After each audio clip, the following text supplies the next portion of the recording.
आज हम इस क्लास में महिला एवं बाल अपराध पोर्शन का एक टॉपिक जिसका नाम है पीसीपीएनडीटी एक्ट 1994। बड़ा इंपॉर्टेंट ये एक्ट है। हालांकि इसका नाम हिंदी में और इंग्लिश में बड़ा है, लेकिन इसको समझने में बहुत आसानी होने वाली है। ठीक है, पहले हम इसको समझेंगे क्या है, कब हुआ लागू, इसका उद्देश्य क्या है, इसमें कौन सी धाराएं हैं, और फिर उसके बाद इस पर आधारित क्वेश्चंस को देखेंगे, प्रीवियस ईयर प्लस प्रैक्टिस।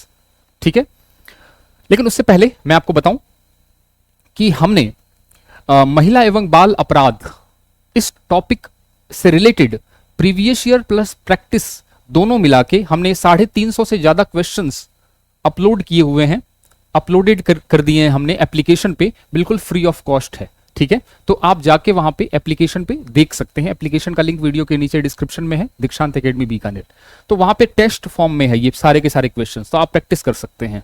ठीक है, इसी तरीके से राजस्थान पुलिस कांस्टेबल की टेस्ट सीरीज बिल्कुल लेटेस्ट और अप टू डेटेड है, हमने लॉन्च कर रखी है। और राजस्थान 4th ग्रेड कर्मचारी भर्ती के लिए भी टेस्ट सीरीज लॉन्च्ड है ऑलरेडी, तो वहां पे जाके आप देख सकते हैं एप्लीकेशन पे। इसी के साथ साथ कंप्यूटर की टेस्ट सीरीज भी हमने लॉन्च कर रखी है। अच्छा, इसकी बात बताऊं मैं आपको, तो आप देख सकते हैं ये जो टेस्ट सीरीज हमने दी हुई है उसमें एक एक टेस्ट जो है आपको डेमो के रूप में फ्री दे रखा है, तो आप जाके देख सकते हैं क्या स्तर है, कैसा है, चेक कर सकते हैं। इसके बाद यदि मैं बात करूं तो कंप्यूटर की टेस्ट सीरीज भी हमने लॉन्च कर रखी है।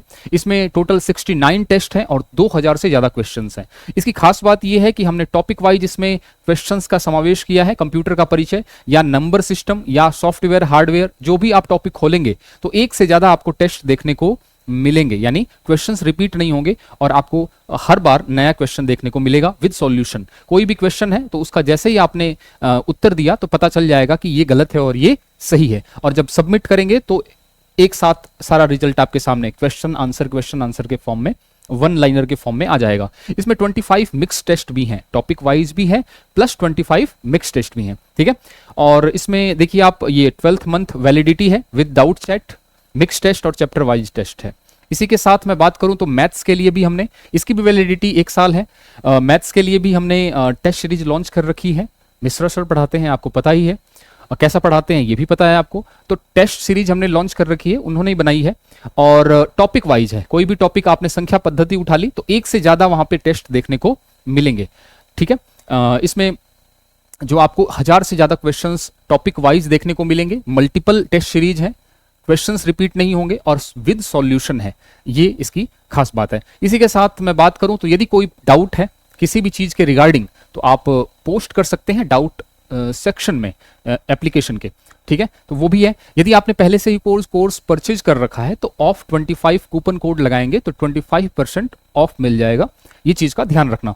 इसी के साथ एप्लीकेशन ऐसा दिखता है, प्ले स्टोर पे जाके डाउनलोड कर ले आप।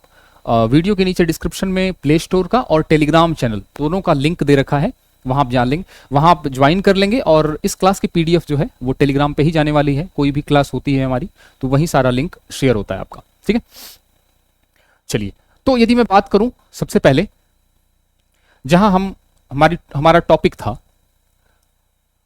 टॉपिक का नाम है पीसीपीएनडीटी एक्ट। तो पहले इसका फुल फॉर्म देख लेते हैं, कई बार फुल फॉर्म पूछ लेता है कि पीसीपीएनडीटी एक्ट है क्या, इंपॉर्टेंट है ये। Pre conception and pre natal diagnostic techniques prohibition act 1994। अब इंग्लिश में थोड़ा सा ध्यान रख लेना, बहुत आसान है। देखो, प्री कंसेप्शन, कंसेप्शन का मतलब होता है गर्भ धारण करना, है ना, प्रेग्नेंट होना।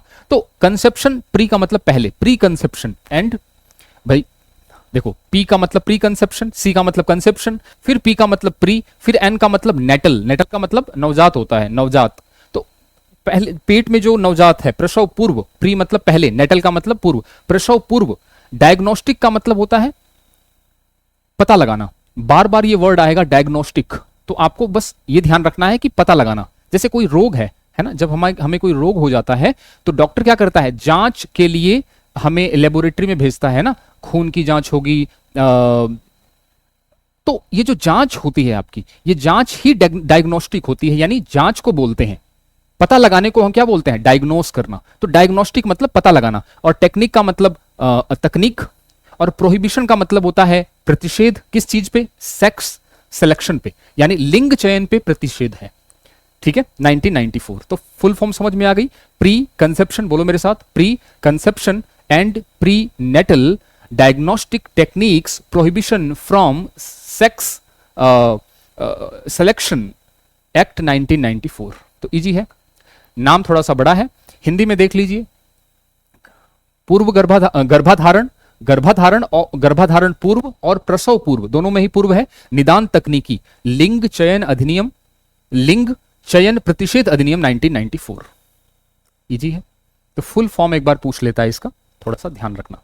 अब थोड़ा थोड़ा आपको पता चल गया होगा कि ये किसके बारे में है। अभी हम बात करेंगे किसके बारे में है। देखो, ये बेसिकली भ्रूण हत्या से रोकने के लिए ये कानून बना हुआ है। आपको पता है कि इंडिया में 2011 की जनगणना के अनुसार लिंगानुपात 943 है, यानी कि 1000 पुरुषों पे 943 महिलाएं हैं। तो इसका मतलब क्या हुआ? इसका मतलब ये हुआ 943 महिलाएं हैं, इसका मतलब ये हुआ कि आपकी 57 महिलाएं कम है पर 1000 मेल। तो ये जो कमी आई है, ये जो कमी है, इस कमी को रोकने के लिए, लिंग चयन को रोकने के, क्योंकि भ्रूण हत्या हो रही है, तो भ्रूण हत्या को रोकने के लिए ये कानून बना। बेसिकली भ्रूण हत्या रोकने के लिए बना है, ठीक है। एक्चुअली मैं थोड़ा सा आपको पहले बताना चाहूंगा कि जैसे पुराने जमाने में जब मध्यकाल का भारत था और स्वतंत्रता के बाद, है ना, तो अभी तक लगभग 2000 तक स्वतंत्र मध्यकाल से लेके 2000 तक की जो स्थिति है उसके बारे में आपको बताना चाहूंगा कि मध्यकाल से लेके 1980 तक जो लड़कियों के बारे में सोच है समाज की, वो चेंज हो चुकी है। मतलब चेंज हो चुकी थी बिल्कुल। उनको हम क्या मानते थे? भार मानते थे। तो लड़की पैदा होना अपने आप में एक अच्छी बात नहीं होती थी। तो लोगों ने क्या करना स्टार्ट कर दिया कि लोग पैदा तो होने देते थे उनको, लेकिन पैदा होने के बाद उसको मार देते थे, या फिर मंदिर की सीढ़ियों पे जाके छोड़ देते थे, या पानी में कहीं बहा देते थे, यानी उसको छोड़ देते थे, ठीक है। 1990 और 80-90 के दशक में क्या हुआ कि मशीनें आ गई, सोनोग्राफी मशीनें आ गई, जो पेट में ही पता लगा लेती थी कि लड़का है कि लड़की है। तो लोगों ने क्या किया, अब एडवांस हो गए लोग, डॉक्टर भी एडवांस हो गए, उन्होंने पहले से ही पता लगा के और लोगों को बताना स्टार्ट कर दिया कि इनके पेट में तो लड़का है या लड़की है। तो लोगों ने लड़की होने पे भ्रूण हत्या स्टार्ट कर दी। और ये पता चला जनगणना में जब पता चला कि लिंगानुपात कम हो रहा है तो सरकार जागी और 1994 में ये एक्ट बना। समझ में आ गई बात? रोकने के लिए इस चीज को। तो पहले तो बात यह है कि पारित कब हुआ। क्वेश्चन पहला बनता है, ये पारित कब हुआ? तो 20 सितंबर 1994 को। लागू कब हुआ? 1 जनवरी 1996 को, यानी कि 96, यानी 2 साल बाद लागू हुआ। इस बात का ध्यान रखना है ना। और साल शुरू होते ही लग गया, 1 जनवरी 1996 को ये लागू हो गया और पारित संसद में पहले हो गया था। इसमें 2 संशोधन हुए हैं, ठीक है, 2001 और 2003। लेकिन जो मेजर संशोधन है वो 2003 में है। इस बात का थोड़ा सा ध्यान रख लेना कि संशोधन भी हुआ था इसमें 2003 में। इसमें कुल चैप्टर की बात करें तो कुल चैप्टर हैं इसमें 8, जिसको हिंदी में बोलते हैं अध्याय।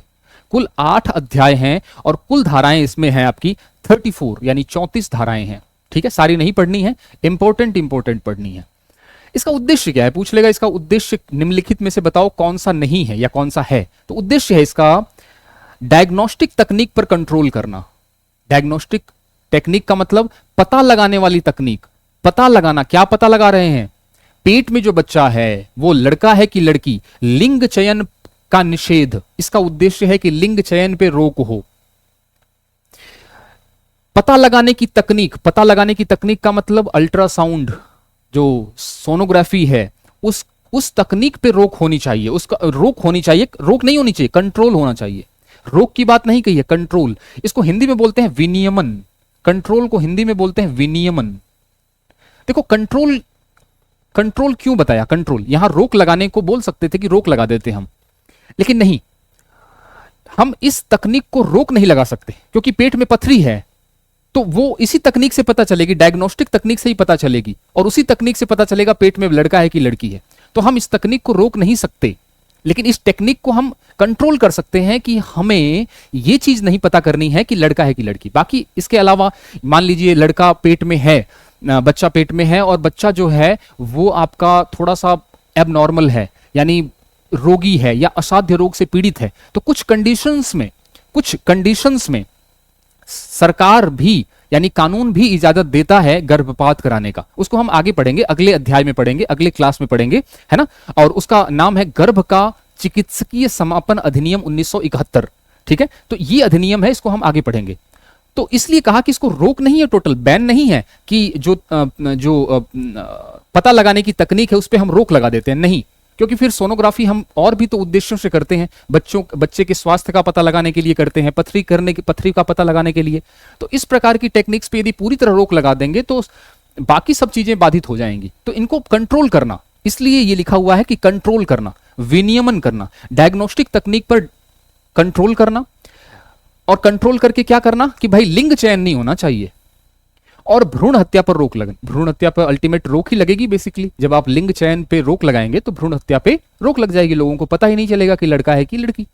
समझ में आ गई बात कि नहीं आई? तो ये थोड़ी सी बात इंपॉर्टेंट है। पारित कब हुआ, लागू कब हुआ, कुल चैप्टर हैं 8, कुल धाराएं हैं 34, और उद्देश्य इसका आपके सामने है। ठीक है, संशोधन 2003 में हुआ था। अब इसमें जो धाराएं हैं, आपको पता होगा, आपने मेरे साथ बहुत सारे एक्ट पढ़े हैं, कम से कम 5-6 एक्ट तो पढ़ लिए। तो हमेशा जो धारा नंबर 2 है वो परिभाषाओं से रिलेटेड होती है। तो धारा नंबर 2 में क्या है, परिभाषाएं हैं इस एक्ट में। धारा नंबर 3 में ध्यान रखें, आनुवांशिक क्लिनिक। ये आनुवांशिक क्लिनिक क्या होती है? आनुवांशिक क्लिनिक मतलब वही लेबोरेटरी जहां पे सोनोग्राफी होती है, उसी को बोलते हैं आनुवांशिक क्लिनिक। ठीक है, जहां पे सोनोग्राफी होती है। तो आनुवांशिक क्लिनिक पर कंट्रोल, देखो रोक नहीं लगाई है, कंट्रोल किया है, क्योंकि वहां पे और भी तो लोग जाते हैं, तरह तरह के रोगी जाते हैं वहां पे अपनी इलाज करने के लिए। तो हम उस पर रोक नहीं लगा रहे हैं, हम उस पर कंट्रोल कर रहे हैं कि सेक्स को पता नहीं लगा सकते हम, कि लिंग का निर्धारण करना ये गैर कानूनी है, बाकी सब आप काम कर सकते हैं। ठीक है, जो भी स्वास्थ्य से रिलेटेड है। तो आनुवांशिक क्लिनिक पर कंट्रोल, इसमें छोटी छोटी धाराएं हैं, धारा 3 क और ख में। एक तो लिंग चयन का निषेध है, यानी उस लेबोरेटरी क्लिनिक में लिंग चयन का क्या होगा, निषेध होगा। और 3 ख में या 3B में इंग्लिश में बात करूं तो अल्ट्रासाउंड मशीनों पर बिक्री पर रोक। अल्ट्रासाउंड जो मशीनें हैं उनकी बिक्री पर रोक लगाई गई है, लेकिन सारी मशीनों पे नहीं, जो रजिस्टर्ड नहीं है, यानी सरकार से रजिस्टर्ड कराओ फिर अल्ट्रासोनिक मशीनें रखो अपने पास, वो तो ठीक है। लेकिन जो रजिस्टर्ड नहीं है उन मशीनों को आप, उनकी बिक्री पे ही रोक है। तो पूछ सकता है कि लिंग चयन निषेध किस धारा के अंतर्गत आता है? 3 क के अंतर्गत, 3A के अंतर्गत, 3A के अंतर्गत। या अल्ट्रासाउंड मशीनों की बिक्री पर रोक जो है किस अधिनियम, किस धारा के तहत है? 3B के तहत। वीडियो को थोड़ा सा 1.5 की स्पीड से कर लेना इसको, ठीक है। धारा 4 के तहत क्या है? प्रसव पूर्व निदान तकनीकी। प्रसव पूर्व निदान तकनीकी पर कंट्रोल होना चाहिए। देखो, प्रसव से पहले निदान करना, निदान का मतलब बच्चा ही खत्म कर देना, ये निदान है। उस तकनीक, जो भी तकनीक है, उस तकनीक तो होगी ना बच्चे को मारने के लिए, जो भी तकनीक होगी उस तकनीक पर कंट्रोल करना है, रोकना नहीं, कंट्रोल करना। क्योंकि मैं इसके जस्ट बाद अगली क्लास में आपको पढ़ाऊंगा गर्भ का चिकित्सकीय समापन अधिनियम। इसमें सरकार या कानून इजाजत देता है महिला को कुछ कंडीशंस में कि वो अपना गर्भपात करवा सकती है। तो हम कंट्रोल की बात कर रहे हैं कि हां, प्रसव पूर्व निदान तकनीकी पर कंट्रोल होना चाहिए, ठीक है। यानी भ्रूण हत्या जिस भी तरीके से हो रही है उस तकनीक पे कंट्रोल होना चाहिए। धारा 5 क्या कहती है? धारा 5 कहती है गर्भवती स्त्री की लिखित सहमति होनी चाहिए। जब भी आप सोनोग्राफी करवाने जाते हैं, करवाने गए हैं कभी भी आप रिलेटिव्स का या अपने परिवार के साथ, तो वहां पे देखें आप कि पति और पत्नी का आधार कार्ड मांगा जाता है, यानी वहां पे सहमति होती है। समझ में आ गई बात कि नहीं आई? तो धारा 5 क्या कहता है? गर्भवती स्त्री की लिखित सहमति होनी चाहिए, उसके बिना ये काम नहीं चलेगा। तो ये भी यदि नहीं हो तो धारा 5 के अंतर्गत अपराध माना जाएगा। समझ में आ गई? दोबारा से देख लेते हैं। धारा 2 परिभाषा। धारा 3 वो कहता है कि जो लेबोरेटरीज हैं, है ना, उस पे कंट्रोल होना चाहिए, जिसको हम हिंदी में बोल रहे हैं आनुवांशिकी क्लिनिक। और 3 क में क्या कहता है? लिंग चयन पर प्रतिषेध है, लिंग चयन पर जो है निषेध है। और 3 जो बी है वो क्या कहता है? जो साउंड मशीनें हैं उनकी बिक्री पर रोक है जो रजिस्टर्ड नहीं है। और 4 क्या कहता है? कहता है कि जो तकनीक है प्रसव पूर्व बच्चा गिराने की जो तकनीक है उस पर कंट्रोल होना चाहिए। और धारा 5 जो है वो कहता है कि गर्भवती स्त्री की बिना सहमति के कुछ भी नहीं किया जा सकता, ठीक है, लिखित सहमति होनी चाहिए। धारा 7 और धारा 16 क ये जो धाराएं 7 और धारा 16 क है, ये क्या कहती है? धारा 7 कहती है कि केंद्र सरकार एक बोर्ड का गठन करेगा इस एक्ट के रिगार्डिंग, इस अधिनियम को प्रभावी बनाने के लिए, मॉनिटरिंग करने के लिए एक बोर्ड का गठन करेगा। उस बोर्ड का नाम क्या होगा? केंद्रीय पर्यवेक्षण बोर्ड गठन। ठीक है, मतलब बोर्ड तो यही होगा, नाम तो इतना ही होगा, केंद्रीय पर्यवेक्षण बोर्ड। अब केंद्रीय है तो केंद्र सेंट्रल गवर्नमेंट गठित करेगा, ये बात तो तय हो गई, सिंपल सी बात है। किस धारा के अंतर्गत है? धारा 7 के अंतर्गत। धारा 16 क के अंतर्गत क्या है?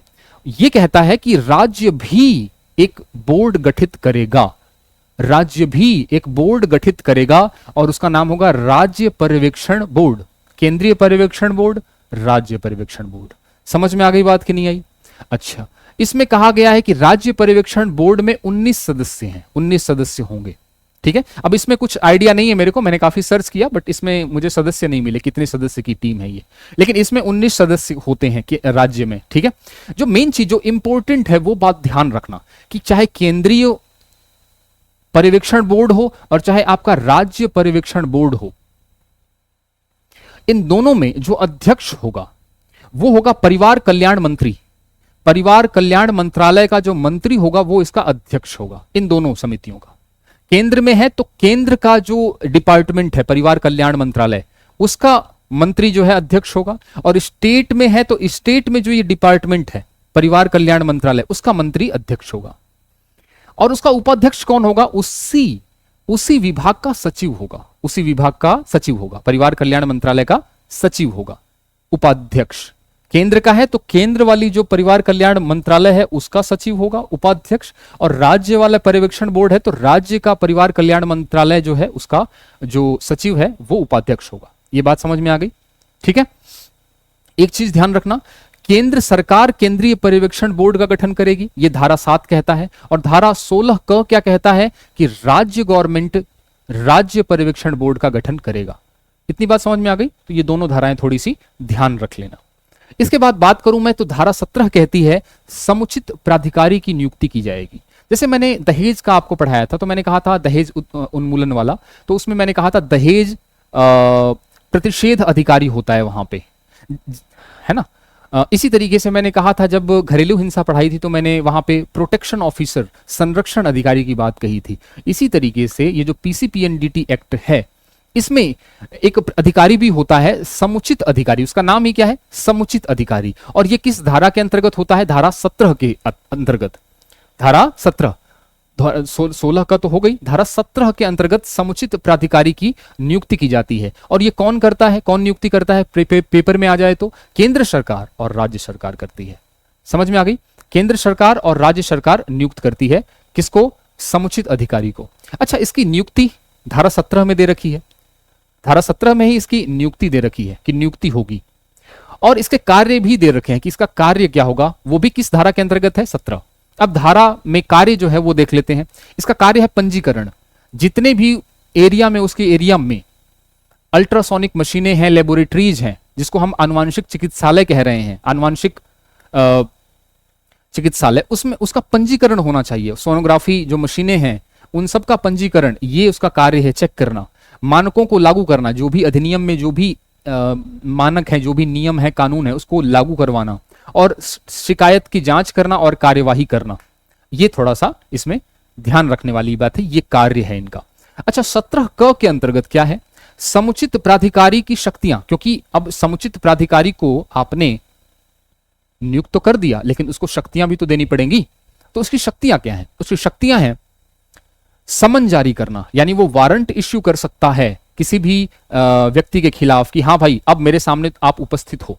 जैसे कोर्ट करता है ना, समन करता है, जारी करता है, वैसे ही ये समुचित प्राधिकारी भी समन जारी करके किसी भी व्यक्ति को या किसी भी लेबोरेटरी को या किसी भी चिकित्सक को अपने सामने हाजिर होने की बात कह सकता है, और तलाशी वारंट जारी कर सकता है यदि इसको शक है कहीं कि ये चीजें हो रही हैं किसी लेबोरेटरी में, किसी हॉस्पिटल में लिंग चयन हो रहा है, तो वो तलाशी भी ले सकता है ठीक है, उस जगह की।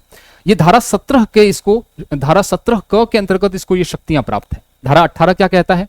आनुवांशिक क्लिनिकों का रजिस्ट्रीकरण होना चाहिए। जितनी भी क्लिनिक्स हैं उनका रजिस्ट्रीकरण होना चाहिए। ये 18 धारा के अंतर्गत ये इसका जिक्र है। अच्छा, आनुवांशिक क्लिनिकों का रजिस्ट्रीकरण, ठीक है। और यहां देखना, यहां देखना, ये तो कौन सी हो गई, धारा 18 हो गई। और यहां देखना, और यहां देखो आप, कंट्रोल। धारा 18 में कहता है कि रजिस्ट्रीकरण होना चाहिए, और यह धारा 3 क्या कहती है, उस पर कंट्रोल होना चाहिए। कंट्रोल की बात करता है। कंट्रोल को हिंदी में क्या कहते हैं, विनियमन। तो हिंदी में थोड़ा सा कंफ्यूज मत होना, लीगल भाषाएं थोड़ी सी टफ होती हैं।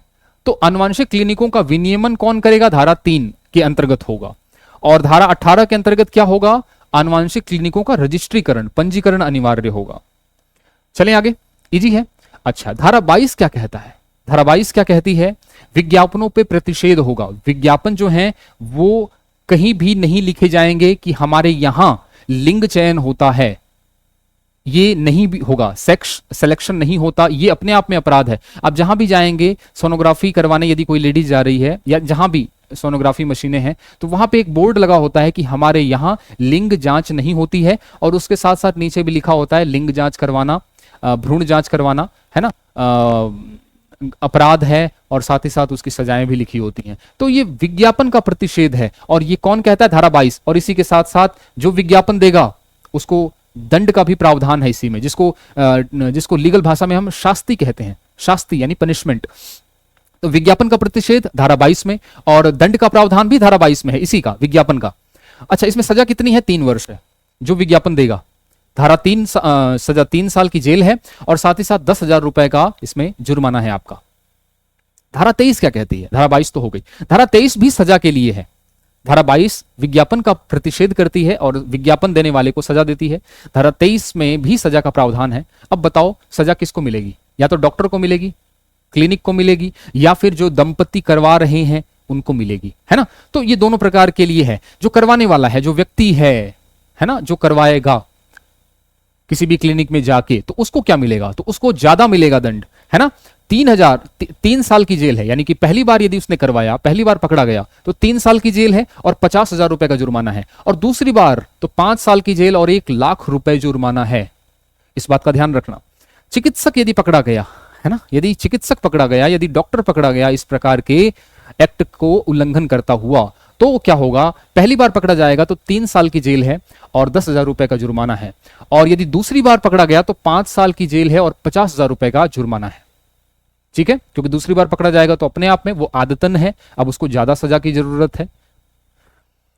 साथ ही साथ इसमें पकड़ा गया है यदि कोई चिकित्सक या कोई आनुवांशिक क्लिनिक, जिसको हम लेबोरेटरी कह रहे हैं, तो 5 साल के लिए उसका लाइसेंस निलंबित हो जाएगा। 5 साल के लिए जो है उसकी जो प्रैक्टिस है उस पर रोक लग जाएगी। तो 5 साल का ध्यान रखना कि 5 साल तक उसकी प्रैक्टिस पे रोक हो जाएगी और उसका पंजीकरण रद्द हो जाएगा। समझ में आ गई बात, ठीक है। धारा 22, धारा 23 क्लियर। चलिए, धारा 27 क्या कहती है, धारा 27 कहती है, ये धारा क्या है आप खुद सोचें, ये अपने आप में किसी जीव को मारना हुआ, तो ये धारा ये कहती है, ये धारा कहती है 27 कि ये संज्ञेय है। संज्ञेय का मतलब होता है पुलिस जो है आपको गिरफ्तार कर सकती है बिना न्यायालय को बताए हुए। ठीक है, यानी कि शुरुआत की जो तफ्तीश होती है उसमें न्यायालय को बिना बताए हुए पुलिस गिरफ्तार कर सकती है आपको। ये है संज्ञेय, संज्ञान ले सकती है तुरंत। ठीक है, गैर जमानती है, जमानत पे नहीं छूटेंगे, मुचलका देके नहीं छूट सकते, और साथ ही साथ ये आपका अशमनीय है, यानी नॉन नेगोशिएबल है, यानी आप समझौता कर लेंगे वो नहीं हो सकता, अशमनीय है, गैर जमानती है, और साथ ही साथ संज्ञेय है। ठीक है, इसमें पुलिस आपको गिरफ्तार कर सकती है बिना कोर्ट को बताए। धारा 29 कहती है अभिलेख रखना है, किसको, आनुवांशिक क्लिनिक को। आनुवांशिक क्लिनिक का मतलब जो लेबोरेटरी है जहां पे सोनोग्राफी होती है, तो कितने मरीजों का आपने सोनोग्राफी किया, उन सबका रिकॉर्ड कौन रखेगा, वो जो मालिक है उसका लेबोरेटरी का वो रखेगा, जिसके पास मशीन है वो रखेगा। ये जो समुचित प्राधिकारी है ना, वो जाके कभी भी उसको चेक कर सकता है कि तू बताओ तुमने कितने कितने लोगों का जांच किया है, कितने रिकॉर्ड की जांच कर सकता है बेसिकली, है ना। तो रिकॉर्ड का रखा जाना ये धारा 29 में बताया गया है, कि धारा 29 में बताया गया कि अभिलेखों का अभिलेख का मतलब क्या है, रिकॉर्ड रखना, ठीक है, हिंदी में थोड़ा कठिन हो जाता है। धारा 30 कहती है कि कोई भी प्राधिकारी, समुचित प्राधिकारी धारा 30 के अंतर्गत तलाशी ले सकता है उस लेबोरेटरी का, उस चिकित्सालय का, है ना, और रिकॉर्ड्स को जब्त कर सकता है, ना, उसकी शक्ति है, इसको शक्ति मिली हुई है इसको धारा 30 के अंतर्गत। धारा 31 क्या कहता है? धारा 31 ये कहती है सद्भावना पूर्वक कार्यवाही पर संरक्षण है। जो भी अधिकारी, पुलिस अधिकारी, जो भी समुचित, जो भी आपका जो भी अधिकृत अधिकारी है ना, जो वहां पे जाएगा तलाशी लेने, रिकॉर्ड्स लेने, मान लो कुछ नहीं प्राप्त हुआ तो उस पे दोबारा केस नहीं होगा, उस पे मानहानि का मुकदमा नहीं किया जा सकता कि आपने हमारी लेबोरेटरी पे छापा मारा, कुछ भी नहीं मिला, हमारी नुकसान हुआ, हमारी इमेज को धक्का लगा, हम आप पे मुकदमा करते हैं, ऐसा नहीं हो सकता। प्रोटेक्शन मिली हुई है उस अधिकारी को जिसने छापा मारा है ना, धारा 31 के तहत, कि उस पे कोई भी कार्यवाही नहीं हो सकती। तो सद्भावना पूर्वक, उसको सद्भावना पूर्वक कार्यवाही कहते हैं, उससे संरक्षण मिला हुआ है, उससे संरक्षण मिला हुआ है किसको? समुचित अधिकारी को। ठीक है, धारा 31 के अंतर्गत। धारा 32 क्या कहती है? कि केंद्र के पास नियम बनाने की शक्ति है। यदि इसमें संशोधन कोई करना है इन फ्यूचर तो केंद्र ही इसको इसमें कोई फेरबदल कर सकता है, यह धारा 32 बताती है। बात समझ में आ गई? तो ये धाराएं इंपॉर्टेंट थी जो आपको ध्यान रखनी थी। फटाफट एक बार रिवाइज कर लेते हैं, फिर कुछ थोड़ा सा हल्का सा एक चीज और पढ़ लेते हैं। फटाफट मेरे साथ बताएंगे, मेरे साथ बोलते रहेंगे। पारित कब हुआ था? 20 सितंबर 1994 को। लागू कब हुआ? 1 जनवरी 1996 को। संशोधन हुआ 2001 और 2003 में। ठीक है, 2003 में मेजर संशोधन हुआ। कुल चैप्टर थे 8, कुल धाराएं हैं 34। उद्देश्य इसका आपको पता है ना। इसी के साथ बात करूं मैं तो धारा 2 में परिभाषा है। धारा 3 कहती है कि जो आनुवांशिक क्लिनिक है ना, उसका कंट्रोल होना चाहिए, उस पर कंट्रोल होना चाहिए, है ना। लिंग चयन धारा 3 के कहती है लिंग चयन निषेध होना चाहिए। धारा 3 ख कहती है अल्ट्रासाउंड मशीनों का बिक्री पे रोक जो कि रजिस्टर्ड नहीं है।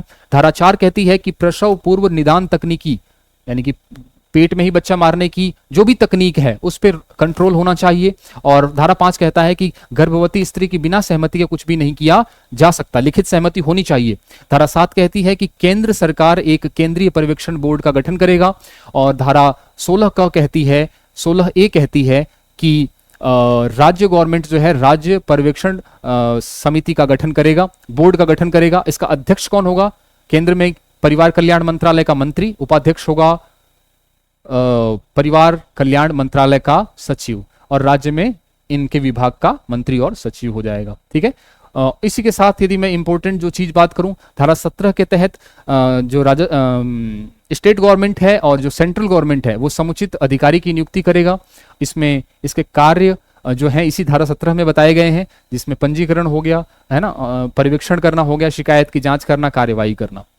धारा 17 के क क्या कहता है? धारा 17 की क ये कहता है कि इसमें शक्तियां देता है, समुचित प्राधिकारी को शक्तियां देता है वारंट जारी करने का और तलाशी वारंट करने का। ठीक है, तलाशी ले सकते हैं। धारा 18 क्या कहता है? धारा 18 ये कहता है कि जो आनुवांशिक क्लिनिक है ना, वो रजिस्टर्ड होने चाहिए। और धारा 22 कहती है विज्ञापन पे प्रतिषेध होना चाहिए, और जो विज्ञापन यदि कोई कर रहा है तो उसको दंड के लिए 3 साल की सजा और 10,000 रुपए जुर्माना। और जो करवाने वाला है और चिकित्सक है उसको धारा 23 के अंतर्गत बताया गया है। ठीक है, ये चीज हो गई। इसके बाद यदि मैं बात करूं धारा 27 तो वो संज्ञेय है। धारा 27 कहती है ये जो PCPNDT एक्ट है इसमें जो भी दोषी होगा वो ये जो केस बनेगा वो संज्ञेय होगा। ठीक है, इसी के साथ साथ वो गैर जमानती होगा और अशमनीय होगा। धारा 29 कहती है अभिलेख का रखा जाना, अभिलेख रखा जाएगा। अभिलेख को जब्त किया जा सकता है धारा 30 के तहत, तलाशी लेने का अधिकार है। और धारा 31 कहती है कि उस अधिकारी जिसने जब्त किया है, तलाशी ली है, उसको संरक्षण मिलेगा उस कार्यवाही से, उसके अगेंस्ट कोई भी कार्यवाही नहीं की जा सकती। धारा 32 कहती है नियम बनाने की शक्ति केंद्र के पास है। कुछ मुख्य IPC की धाराएं बात कर लेते हैं। मुख्य IPC की धाराएं जो प्रसव से रिलेटेड हैं, प्रेगनेंसी से रिलेटेड हैं, बच्चों से रिलेटेड हैं, जो बच्चे जस्ट पैदा हुए हैं, तो उनसे रिलेटेड कौन कौन सी IPC की मुख्य धाराएं हैं वो एक नजर मार लेते हैं। ठीक है, ये भी इंपॉर्टेंट होता है। IPC की धारा 313 क्या कहती है? IPC इंडियन पीनल कोड, भारतीय दंड संहिता, वो तो एक्ट था, वो तो कानून था, कानून की धाराएं थी। ये दंड की धाराएं हैं जिसमें पुलिस जो है कोई भी मुकदमा दर्ज करती है। तो आईपीसी की धारा 313 कहता है कि स्त्री की इच्छा के विरुद्ध गर्भपात कराना अपराध है, इट इज अ क्राइम। 313 क्या कहता है? स्त्री के विरुद्ध गर्भपात कराना अपराध है। धारा 315 क्या कहता है? प्रसव को बाधित करना। अब प्रेगनेंसी है और पता चल गया, मान लीजिए कि लड़की है, तो अब उसको पैदा होने से रोकने के लिए जो भी कोशिश की जाएगी वो 315 के अंतर्गत, या जन्म से पहले ही उसकी हत्या करने के लिए, क्योंकि बाधित करना है, उसको पैदा होने से रोकना है, तो वो सारी जो भी काम किया जाएगा वो धारा 315 के अंतर्गत क्या है? वो क्राइम है। और क्राइम करेंगे तो 10 साल की जेल, यदि हत्या हो गई तो अपने आप में वो 10 साल की जेल और जुर्माना भी है। इसमें जुर्माने की राशि कंफर्म नहीं है, लेकिन जुर्माना भी देना पड़ता है, लेकिन 10 साल की जेल कंफर्म है। 316 की में क्या कहा गया है आईपीसी की धारा में कि नवजात की हत्या, यानी पैदा हो गया, ये तो पैदा होने से पहले का था, पैदा हो गया तो क्या होगा? नवजात की हत्या अपने आप में एक मनुष्य की हत्या है, इसलिए ये भी क्या है? एक क्राइम है। ठीक है। 317 क्या कहा गया है? सुनना ध्यान से। बच्चा पैदा हो गया और बच्चा पैदा होने के 12 साल तक हम उसको घर से बाहर नहीं निकाल सकते। यदि घर से कोई व्यक्ति बाहर निकालता है अपने बच्चे को 0 से 12 साल का, या फिर कई बार होता है हम गोद ले लेते हैं किसी बच्चे को और जब एडॉप्ट कर लेते हैं लीगली, तो फिर मान लीजिए वो बच्चा थोड़ा सा गलत संगत में पड़ जाता है, गलत तरीके से निकल जाता है, अपने हाथ में कंट्रोल में नहीं रहता, तो लोग क्या करते हैं? उसको वापस छोड़ना चाहते हैं, उसको छोड़ना चाहते हैं। तो ये जो छोड़ने का सिस्टम है, जब आपने गोद लिया है तो निभाना भी पड़ेगा। तो गोद लेने के बाद आप 12 साल तक की उम्र के लड़के को आप घर से बाहर नहीं निकाल सकते, इट इज अ क्राइम। ठीक है। और 318 क्या कहता है? यदि कोई बच्चा मरा हुआ पैदा हो गया, मृत पैदा हो गया है, तो उसका अंतिम संस्कार किया जाना सुनिश्चित होना चाहिए। ऐसा नहीं कि लावारिश फेंक दिया, यह भी एक क्राइम है। तो मृत नवजात का अंतिम संस्कार किया जाना होगा, नहीं तो 2 साल की जेल होगी आईपीसी की धारा 318 के तहत। तो ये इंपॉर्टेंट धाराएं थी जो आपको जाननी जरूरी थी, और इसीलिए कहता हूं ये आपको धाराएं जाननी बहुत जरूरी हैं, इंटरेस्टिंग है। एक सभ्य नागरिक के लिए, एक जिम्मेदार नागरिक के लिए हमें आईपीसी की धाराएं जाननी चाहिए। तो आईपीसी 313 स्त्री इच्छा विरुद्ध प्रेगनेंसी है ना, उसको गर्भपात कराना क्राइम है। 315 कहता है प्रसव बाधित करना या पेट में ही बच्चे को मारना 10 साल की सजा है। और 316 कहता है नवजात की हत्या करना क्राइम है। 317 कहता है 0 से 12 साल के बच्चे को हम घर से बाहर नहीं निकाल सकते। 318 कहता है मृत नवजात का अंतिम संस्कार होना चाहिए। तो ये देखो 15, 16, 17, 18 और 13 है। आई होप ये जो पीसीपीएनडीटी एक्ट है, ये जो पीसीपीएनडीटी एक्ट है 1994, ये इससे रिलेटेड जितने भी क्वेश्चंस थे वो मैंने करा दिए है ना। अब थोड़ा सा प्रैक्टिस कर लेते हैं फटाफट, जल्दी से इसका आंसर बताइए। गर्भाधारण पूर्व और प्रसव पूर्व निदान तकनीकी अधिनियम 1994 किस वर्ष अधिनियमित किया गया? पारित नहीं किया गया, अधिनियमित किया गया। तो पारित 1994 में किया गया है ना, पारित किया गया। और लागू कब किया गया? 1996 में, 1996 में। चलिए आगे। पीसीपीएनडीटी अधिनियम 1994 का मुख्य उद्देश्य क्या है? क्या उद्देश्य है? क्या उद्देश्य है? कन्या भ्रूण हत्या को रोकना और लिंगानुपात को सुधारना। पीसीपीएनडीटी का पूर्ण रूप क्या है? फुल फॉर्म पूछ लेता है हिंदी में, ये है इसका। ठीक है, फटाफट देखते जाइए आप लोग। पीसीपीएनडीटी अधिनियम 2003 में क्या संशोधन किया गया है? क्या संशोधन किया गया, ये थोड़ा सा ध्यान रख लेना। मैंने कहा था 2 संशोधन हुए थे, 2001 और 2003। 2003 में मेजर संशोधन हुआ था, और वो संशोधन था अधिनियम का नाम बदलकर लिंग चयन प्रतिषेध अधिनियम करना। ये थोड़ा इंपॉर्टेंट है, ठीक है, इस चीज को ध्यान रख लेना। पीसीपीएनडीटी अधिनियम के तहत कौन सी गतिविधि प्रतिबंधित है? बहुत इजी है, बहुत क्वेश्चन बहुत इजी है, सब कर देंगे। प्रसव पूर्व लिंग निर्धारण। पीसीपीएनडी अधिनियम के अंतर्गत सजा क्या हो सकती है जो इसका उल्लंघन करेगा? क्या हो सकती है? 3 साल से 5 साल की जेल और 10,000 से 50,000 रुपए जुर्माना। पहली बार 3 साल, दूसरी बार 5 साल। पीसीपीएनडीटी अधिनियम के तहत कौन सी संस्थाएं इसके दायरे में आती हैं? तो ये सारी आती हैं, देखो, अनुवांशिक परामर्श केंद्र, प्रयोगशालाएं और क्लिनिक। पीसीपीएनडीटी अधिनियम के तहत रिकॉर्ड रखरखाव का क्या महत्व है? यानी इस रिकॉर्ड का, जो मैंने रिकॉर्ड की बात कही थी कि जो भी अनुवांशिक क्लिनिक है वो रिकॉर्ड रखेंगे, क्या महत्व है उसका? तो यही है कि यह भ्रूण हत्या के अपराध को रोकने में सहायक होगा, क्योंकि जब समुचित अधिकारी जब वहां पे तलाशी लेगा तो उसको बहुत आसानी होगी उस रिकॉर्ड को देखने में कि क्या क्या आपने जांच की है, कैसे जांच की है। ठीक है, तो फाइनली क्या होगा? लिंग भ्रूण हत्या पे जो है वो रोक लगेगी फाइनली। तो यही इसका उद्देश्य है, किसी भी अधिनियम का यही उद्देश्य होता है। पीसीपीएनडीटी अधिनियम की धारा 23 क्या संदर्भित करती है? धारा 23 जो है वो क्या संदर्भित करती है बताइए।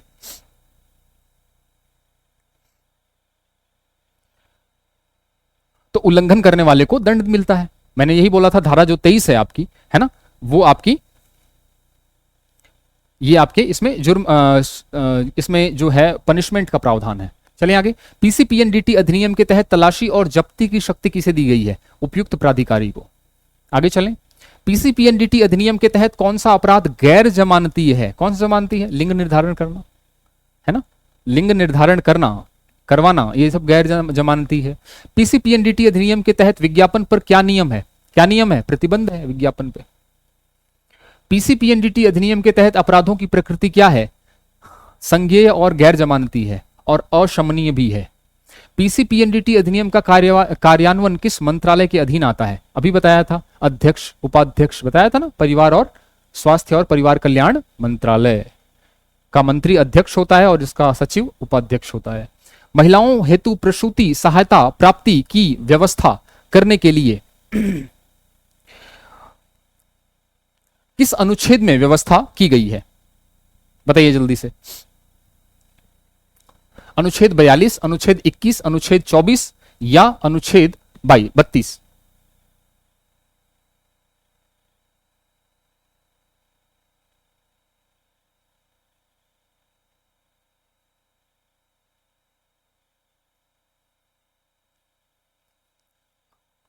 मैंने अब जब आपको क्लास स्टार्ट की थी, पहली क्लास, तो वहीं बताया था मैंने आपको कि अनुच्छेद 42 जो है, अनुच्छेद जो 42 है, ये बताता है कि जहां पे काम होगा, जहां पे कोई काम करने जाएगा, जो कार्यस्थल होता है, वर्क प्लेस होता है ना, वहां पे मानवीय दशाएं होनी चाहिए। वहां की जो दशाएं हैं वो अनुकूल होनी चाहिए, वहां पे थोड़ी सुविधाएं होनी चाहिए, पानी पीने का छाया होनी चाहिए। यदि कोई लेडीज गर्भवती है तो गर्भवती है तो उसको जो भी उस गर्भावस्था में जो भी केयर हो सकता है, जो भी उसकी देखभाल हो सकती है, उसके लिए कोई छोटी सी गाड़ी हो सकती है या कोई डॉक्टर हो सकता है। तो मतलब बात यह है कि जहां पे कोई काम करने जाएगा तो वहां पे दशाएं जो हैं वो होनी चाहिए, है ना। आग लग जाए तो वहां फायर आग को बुझाने के लिए जो है अग्निशामक यंत्र होना चाहिए। तो ये सारी मानवीय दशाएं हैं। तो ये अनुच्छेद 42 ही कहता है कि प्रसूति सहायता प्राप्ति की व्यवस्था अनुच्छेद 42 के तहत की गई है। ठीक है। पूर्व निदान तकनीकी अधिनियम 1994 संबंधित है किससे? लिंग परीक्षण के विरुद्ध। पूर्व पीसीपीएनडीटी के अंतर्गत अल्ट्रासाउंड और सोनोग्राफी करवाने के लिए डॉक्टर लैब कर्मी को क्या सजा की प्रावधान है? सजा यही है, 3 से 5 साल, 10 से 50,000 का जुर्माना। गर्भ का चिकित्सकीय समापन अधिनियम, जो कि मैंने आपको बताया था कि मैं अभी इसके जस्ट बाद अगली क्लास में पढ़ाऊंगा। गर्भ का चिकित्सकीय समापन यानी कुछ परिस्थितियों में गर्भपात अलाउ करती है सरकार या कानून, यदि मां को खतरा है उससे तो वो अलाउ है। तो 1971 में हुआ था ये। ठीक है, ये ध्यान रखना, हम अगले वाले में ले लेंगे इसको। चिकित्सकीय गर्भपात उचित है, मैंने कहा गर्भपात उचित है कानून की नजर में, कब? जब स्त्री का जीवन बचाना हो। भारतीय दंड संहिता 1860 की किस धारा में स्त्री की सम्मति के बिना गर्भपात कारित कराने के लिए प्रावधान किया गया है? बताइए कौन से में? मैंने लास्ट में बताया था आईपीसी की धाराओं में, तो आईपीसी की धारा 313 में यह बात कही गई है। ठीक है, तो ये सारी बातें हमने कर ली। पीसीपीएनडीटी एक्ट क्या है, इसका उद्देश्य क्या है, अधिनियमित कब किया गया, पारित कब किया गया, लागू कब किया गया, कितनी चैप्टर्स हैं, कितनी धाराएं हैं, कौन कौन सी मुख्य धाराएं हैं, वो सारा हमने देखा। कुछ प्रैक्टिस क्वेश्चंस देख लिए। इसकी पीडीएफ आपको टेलीग्राम चैनल पे मैं अवेलेबल करा दूंगा। चलिए, तो मिलते हैं किसी नए एक्ट में, नए अधिनियम को लेके। चैनल पे नए हैं तो इसको सब्सक्राइब कर देंगे। यदि आपको वीडियो पसंद आया हो तो इसको लाइक कर देंगे। और यदि इस अधिनियम के तहत कोई डाउट है या क्लास को लेके कोई भी आपकी राय है तो आप कमेंट सेक्शन में कमेंट करेंगे। कोई भी बात होगी तो मैं यथाशक्ति उसकी रिप्लाई देने की कोशिश करूंगा। तो मिलते हैं इस बुलेटिन में इतना ही रखते हैं। अगली क्लास में मिलते हैं किसी नई अधिनियम के साथ। तब तक के लिए पढ़ते रहिए। Thank you so much.